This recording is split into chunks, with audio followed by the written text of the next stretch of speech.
varianta rodinného domu Tomáš, tentokrát s podkrovím.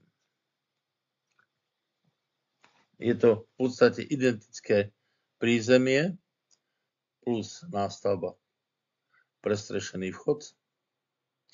Tu je voľné parkovanie. Ako vidíte, krásne záhon je tu spravený, môže tam byť sedenie eventuálne.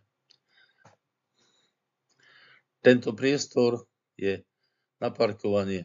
Tu je vchod do podschodištového priestoru, kde môžete mať bicykel, kosačku, prípadne alebo nejaké drobné náradie. Eventuálne, pokiaľ by ste chceli, môžete si ho jednoduchým prístrešek jednoduchý urobiť. Ďalší pohľad, kde je jasne vidieť výšku toho podkrovia, áno. Takto vypadá kúpeľka. Kúpeľňa je úplne identická ako u Tomáš 1. Úplne identická, to znamená pračka, umývadlo, kompletná sprcha s hydromasážnou hlavicou, toaleta, okienko.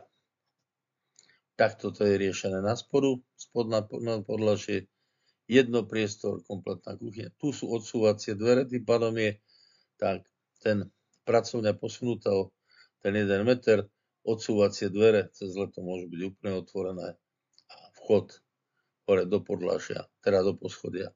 Poschodie je riešené ako jednopriestorové. Komplet môžete si ho zariadiť podľa ľubovôle, eventuálne si tam môžete dať to, čo vy chcete.